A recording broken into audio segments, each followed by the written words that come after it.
Assalamualaikum warahmatullahi wabarakatuh. Kami dari kelompok 6 akan mereview materi terkait dengan perbuatan berlanjut. Namun sebelum itu, kami akan memperkenalkan diri kami masing-masing.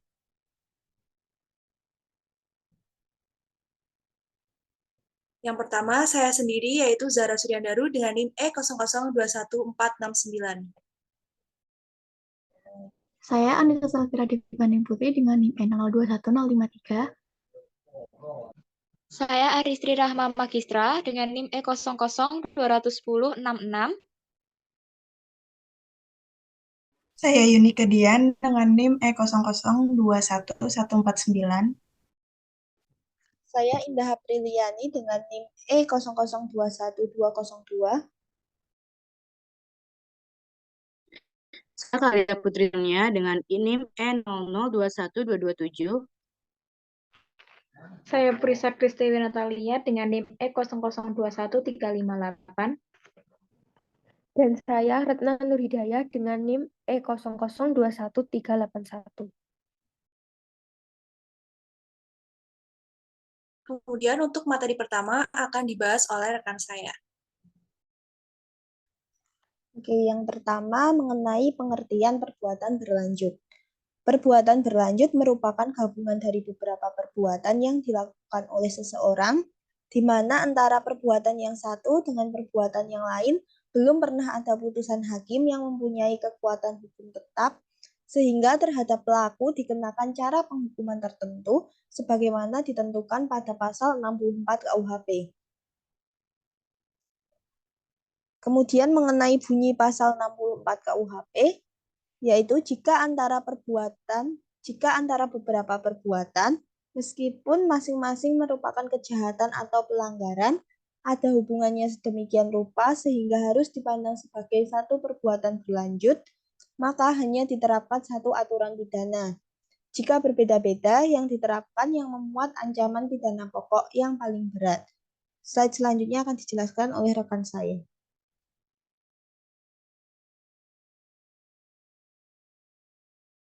Selanjutnya ada ketidakjelasan arti dari perbuatan berlanjut.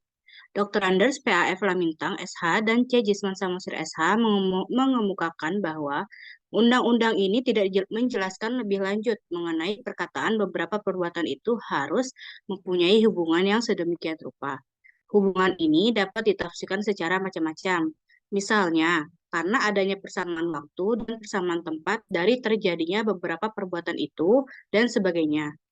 Selanjutnya ada arrestnya Hokrath tahun 1932. Di situ dikemukakan bahwa Vorgesetz handling atau tindakan yang dilanjutkan itu sebagai perbuatan-perbuatan yang sejenis dan sekaligus merupakan pelaksanaan dari satu maksud yang sama.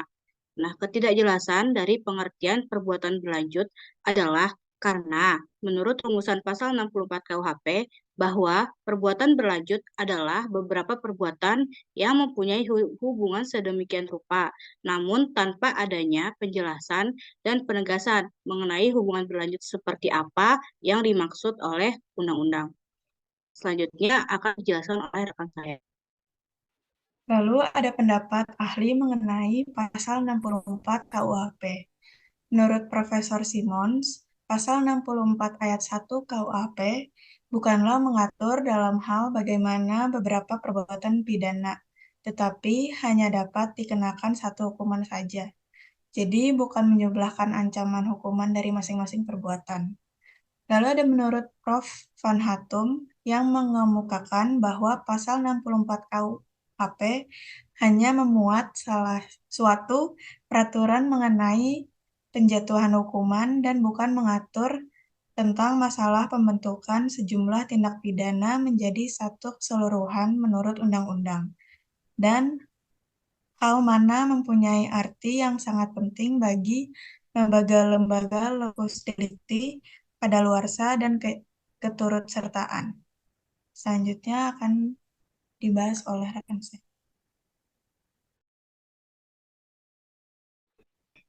Kemudian di dalam memori penjelasan mengenai pembentukan pasal 64 KUHP itu, pembentuk undang-undang hanya mencatatkan bahwa berbagai perilaku itu haruslah merupakan pelaksanaan suatu keputusan terlarang, dan bahwa Suatu kejahatan berlanjut itu hanya dapat terjadi dari sekumpulan tindak pidana sejenis.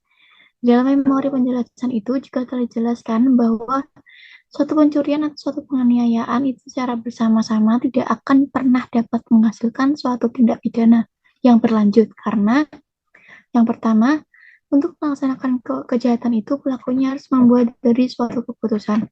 Kemudian yang kedua, untuk membuat keputusan-keputusan seperti itu dan untuk melaksanakannya pelakunya memerlukan waktu yang berbeda. Kemudian saya akan menjelaskan mengenai ciri-ciri perbuatan berlanjut. Ciri-ciri perbuatan berlanjut yang pertama yaitu tindakan-tindakan yang terjadi adalah sebagai perwujudan dari satu keputusan kehendak yang terlarang. Yang kedua, perbuatan tersebut harus sejenis, yaitu di bawah ketentuan pidana yang sama. Dan yang ketiga, perbuatan berlanjut berada dalam jangka waktu tertentu. Untuk selanjutnya akan dibahas oleh teman saya. Baik, masuk kepada sistem hukuman. Sistem hukuman yang dianut dalam perbuatan berlanjut ini adalah sistem absorpsi atau yang disebut dengan penyerapan, di mana dengan dikenakan satu hukuman saja, maka hukuman yang dijatuhkan itu sudah menyerap ancaman hukuman terhadap perbuatan lainnya. Jadi, terhadap perbuatan yang demikian itu hanya diancam dengan satu hukuman saja. Dan apabila ancaman hukuman terhadap perbuatan-perbuatan itu adalah berbeda-beda, maka yang dapat dikenakan adalah hukuman yang terberat. Selanjutnya akan dijelaskan oleh rekan saya.